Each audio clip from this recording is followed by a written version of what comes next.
Earth is the third planet from the Sun and the fifth largest in the solar system. It's the largest of the 4 terrestrial planets, and it's also the one that we live on. But you probably already knew that. At least, I hope you did. Earth is the only planet in the solar system whose name doesn't come from Greek or Roman mythology. Instead, it's taken from an Old English and Germanic word that means the ground. This name is at least 1,000 years old. Basically, we named our own planet Dirt.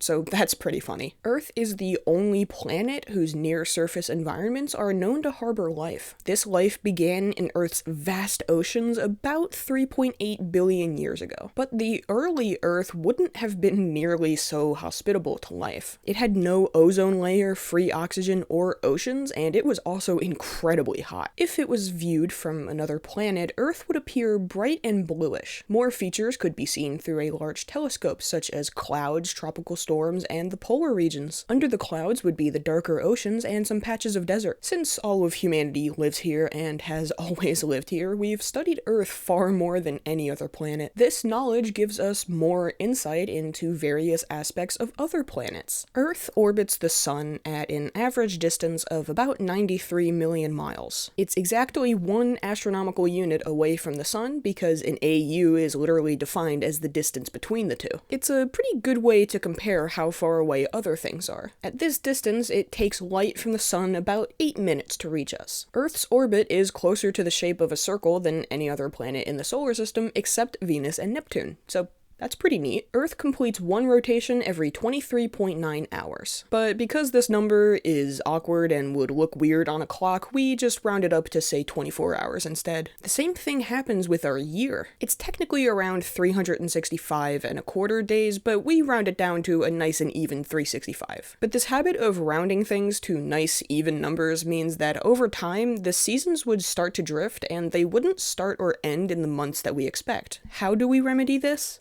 With leap years, of course. Every 4 years, we slap on an extra day in the calendar at the very end of February. But wait, not every 4 years is a leap year. The extra day actually makes the entire year about 44 minutes longer. Once more, over time, the seasons would begin to drift. So there's an extra rule to leap years. If a year is divisible by 100, but not 400, it's not a leap year. For example, the year 2000 was a leap year, but 1700, 1800, and 1900 were not. Why is it called a leap year? Well, the calendar year is 52 weeks and 1 day long, so any given date moves over 1 day the next year. For example, say March 5th was on a Tuesday one year. The next year, it would fall on a Wednesday. You'd expect the date to then fall on a Thursday the year after that, right? Well, if it's a leap year, it skips Thursday and goes right to Friday. The term leap year comes from the extra day, making dates leap over a day of the week. If we didn't have leap years, it wouldn't bother anyone except us because dates and calendars are purely human inventions. Everything else would continue as usual, just completely oblivious to us losing our minds about the seasons drifting a teeny bit. Speaking of the seasons, they come from the Earth's axial tilt of about 23.4 degrees. It's also why the northern and southern hemispheres experience opposite seasons. Summer happens when a hemisphere is pointed towards the sun, while winter happens when it's pointed away. Seasons aren't quite the same everywhere, though. Regions around the equator don't experience the typical 4 seasons, for example. They typically have instead a dry and rainy season. Polar regions do have seasonal variation, but they are much colder. What differs is the amount of daylight. These regions can have either total daylight or total night for months at a time, depending on whether they're pointed towards or away from the sun. So yeah, that's a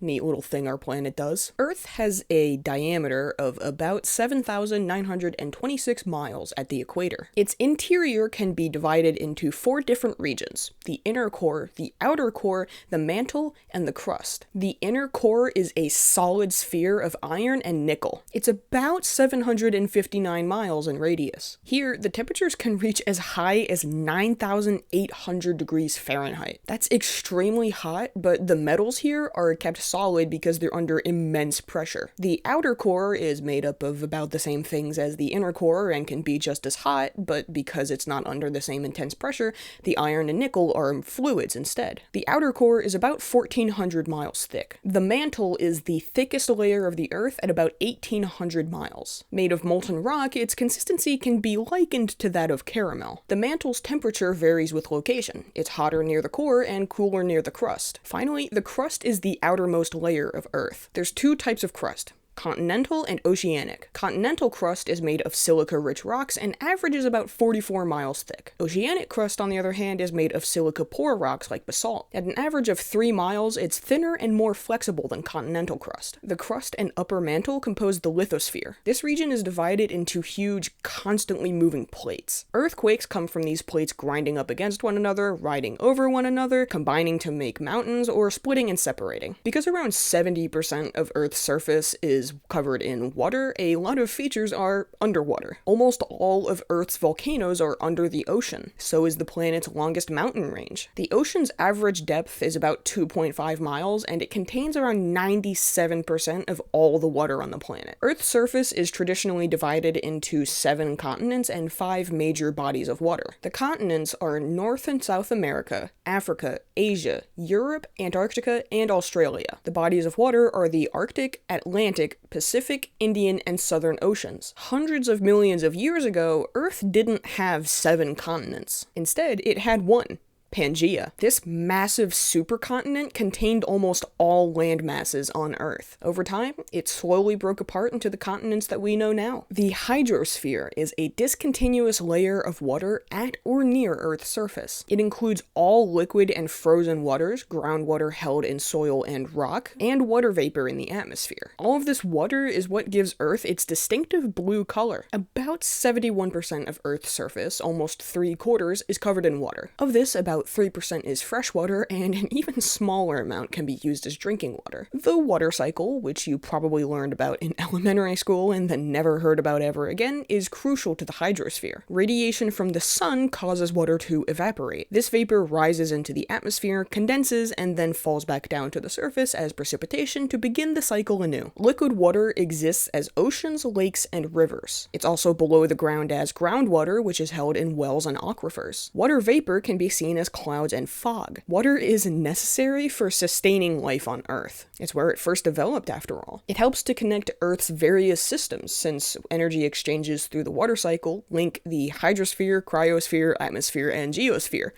And that's a lot of spheres. The cryosphere consists of regions of Earth where water freezes into snow or ice. It spreads out around the world and exists seasonally in some places. In the Arctic and Antarctic, sea ice shrinks in the spring and summer and then expands in the fall and winter. Some parts of the cryosphere haven't thawed for hundreds of thousands of years. It just never gets warm enough in those places. So what are some features of the cryosphere? Ice forms when the temperature drops below the freezing point of water. It's a key component of glaciers, sea ice, ice shelves, icebergs, and frozen ground. You've probably got ice in your freezer right now. Frozen ground forms when water in the soil freezes into ice. Permafrost is a type of frozen ground that's been frozen for over 2 years. Alpine glaciers are frozen rivers of water slowly flowing down mountains and into valleys under their own weight. They form when fallen snow compresses into thick masses over many, many years. The force of gravity causes these glaciers to move. Ice sheets are a type of glacier. They're a mass of glacial land extending more than 50,000 square kilometers over a land. While alpine glaciers are limited to mountainous regions, ice sheets are not, and they spread out in dome shapes. There's currently only 2 ice sheets on Earth, and they cover Greenland and Antarctica. Ice caps are like miniature ice sheets. They're a type of glacier covering less than 50,000 square kilometers, and they comprise several merged glaciers. Like ice sheets, they tend to spread out in dome-like shapes. Ice shelves are thick plates of ice that float on the ocean. They form when ice sheets and alpine glaciers extend to the ocean. They connect to a landmass, which makes them different from their buddy icebergs, which are pieces of ice that break off from land and just float as they wish in the ocean. Sea ice forms when the water temperature in the ocean drops below the freezing point of salt water, which is a bit lower than regular water at 28.8 degrees Fahrenheit. Most sea ice forms in the Arctic and Southern Oceans. There sure is a lot to the cryosphere, huh? Near the surface, Earth's atmosphere consists of 78% nitrogen, 21% oxygen, and 1% other gases. These other gases are things like argon, carbon dioxide, and neon. The atmosphere also has water vapor, methane, and tiny liquid and solid particles in suspension. This means they're just kind of floating around in the air. The atmosphere's high oxygen content is pretty out of the ordinary. Oxygen is an extremely reactive element. Under most conditions on other planets, it would be combined with other elements in the atmosphere, surface, and crust. Earth only has so much of it because of biological processes. Without life, there would be no free oxygen, and without free oxygen, there'd be no complex life. The atmosphere affects long-term climate and short-term local weather. It also shields us from a lot of the sun's radiation, as well as incoming objects. Most things that might hit Earth burn up in the atmosphere before ever making contact. In fact, that's what shooting stars are.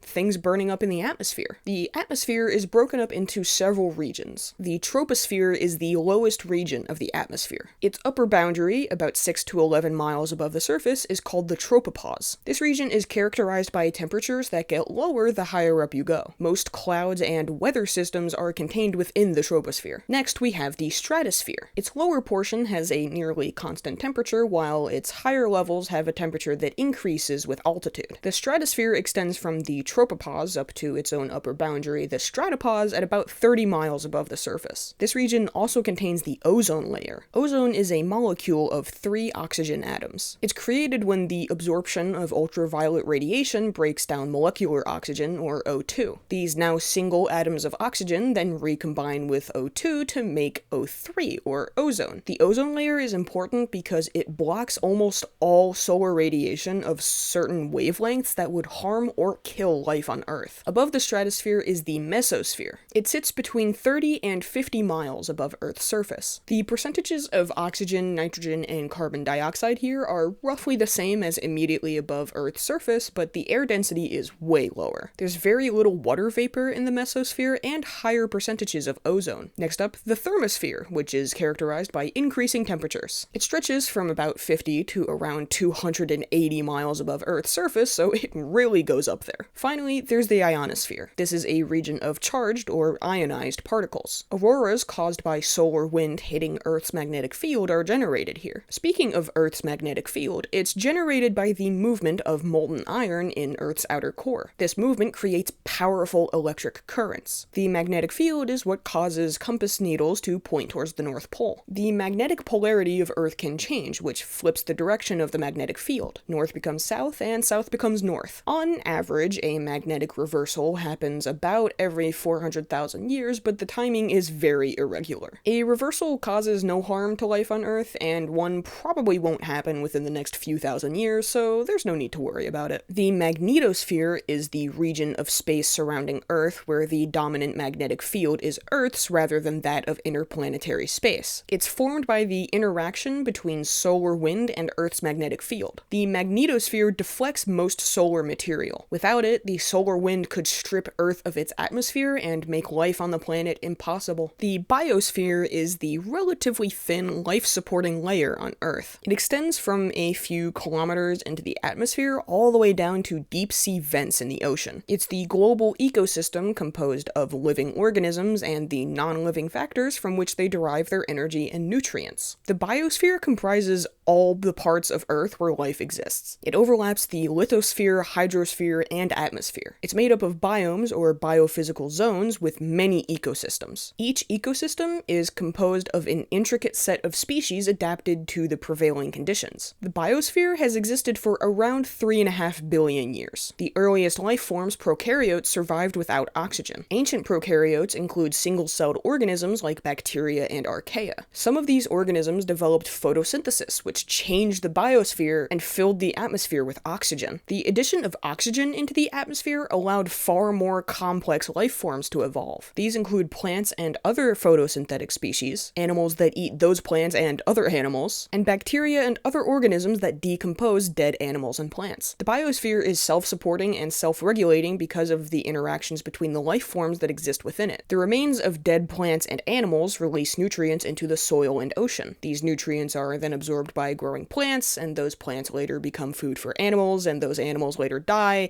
I think you get the picture. Sometimes the biosphere is described as one very, very large ecosystem, but it's more commonly described as having many ecosystems. Earth is the only planet with a single moon. Mercury and Venus each have none, Mars has 2, and all the other planets have at least a dozen and sometimes multiple dozens of moons. Some planetary astronomers even consider the Earth and Moon system a double planet. Our moon is the brightest object in the night sky. It stabilizes Earth's wobble and makes the climate climate less variable. Sometimes Earth has temporary moons in the form of orbiting asteroids or large rocks. These objects are trapped by gravity for a few months or years before eventually returning to an orbit around the sun. The moon likely came from a collision billions of years ago. A big fat rock crashed into Earth, sending a bunch of material from the planet up into space. This material later came together to form the moon. The moon orbits at an average of around 238,855 miles away. Its gravitational pull causes tides on Earth. The Earth's gravity keeps the moon in orbit and generates tides in the solid body of the satellite. This causes slight bulges at the lunar surface, but they're only detectable with very sensitive instruments. You can't see them with the naked eye. The movement of water on Earth's surface due to tides dissipates orbital kinetic energy as heat. This heat slows Earth's rotation and causes the moon to slowly drift away. Every century, Earth's day grows longer by a few thousandths of a second. Some dozens of millions of years ago, Earth's day would have been closer to 23 hours instead of 24. The moon is slowly drifting away from Earth at a rate of about an inch and a half a year. But there's no need to worry that Earth will one day lose its moon. It would take a very long time for the moon to leave its orbit around Earth. So long, in fact, that the sun will probably eat us both first. I think it's safe to say Earth is cool. We live here, and it's pretty great most of the time. It's this big blue ball floating in space, and things just happen to work out perfectly for us to be here. Isn't that incredible? I tried not to talk about the moon too much because I'm going to make a separate video on it because I think the moon is cool and it deserves its own showcase. So stick around if you'd like to see that. I hope you enjoyed this little exploration of Earth. Thanks for watching, like and subscribe, have a good day, you know the drill, and I'll see you next time.